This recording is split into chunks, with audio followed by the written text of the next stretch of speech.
Kemanakah Raden Said sesudah diusir dari Kadipaten Tuban? Ternyata ia mengembara tanpa tujuan pasti.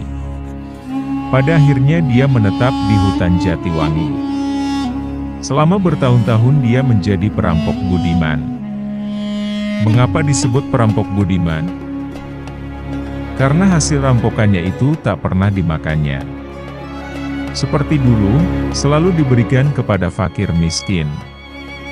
Yang dirampoknya hanya para hartawan atau orang kaya yang kikir, tidak menyantuni rakyat jelata, dan tidak mau membayar zakat.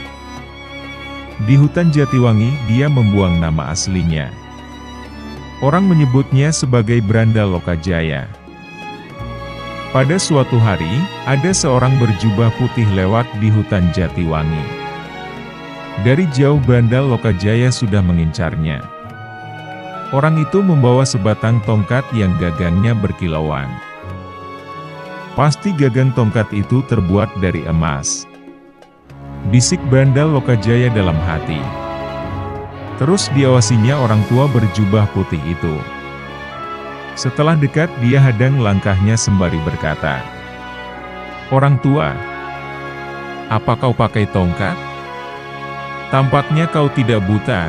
Sepasang matamu masih awas dan kau juga masih kelihatan tegar, kuat berjalan tanpa tongkat."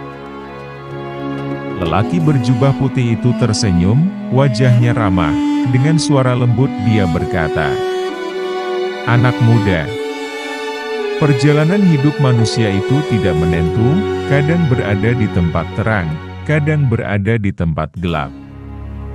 Dengan tongkat ini aku tidak akan tersesat bila berjalan dalam kegelapan. Tetapi, saat ini hari masih siang, tanpa tongkat saya kira kau tidak akan tersesat berjalan di hutan ini," sahut Raden Said. Kembali lelaki berjubah putih itu tersenyum arif. "Anak muda, tongkat adalah pegangan. Orang hidup haruslah mempunyai pegangan, supaya tidak tersesat dalam menempuh perjalanan hidupnya." Agaknya jawaban yang mengandung filosofi itu tak menggugah hati Raden Said. Dia mendengar dan mengakui kebenarannya. Tapi perhatiannya terlanjur tertumpah kepada gagang tongkat lelaki berjubah putih itu. Tanpa banyak bicara lagi, direbutnya tongkat itu dari tangan lelaki berjubah putih.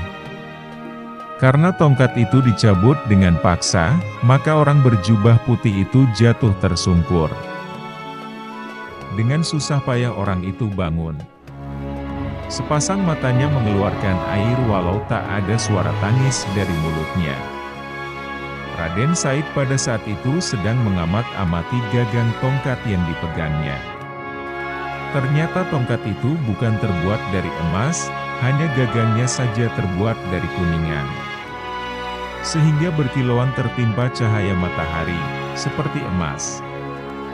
Raden Said heran melihat orang itu menangis. Segera diulurkannya kembali tongkat itu.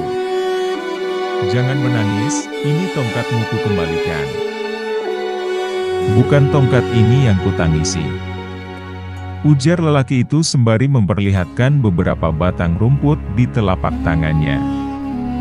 "Lihatlah, aku telah berbuat dosa, berbuat kesia-siaan. Rumput ini tercabut ketika aku jatuh tersungkur tadi. Hanya beberapa lembar rumput. Kau merasa berdosa?" tanya Raden Said heran. "Ya, memang berdosa. Jika kau mencabutnya tanpa suatu keperluan. Andai kata digunakan makanan ternak, itu tidak mengapa.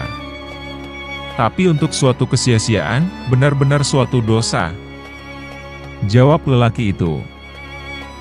Hati Raden Said agak tergetar atas jawaban yang mengandung nilai iman itu. "Anak muda, sesungguhnya apa yang kau cari di hutan ini?" "Saya mengintai harta." "Untuk apa?" "Saya berikan kepada fakir miskin dan penduduk yang menderita." Terima kasih sudah menonton video ini, semoga sahabat semua senantiasa diberi kesehatan, dan dimudahkan rezekinya. Amin.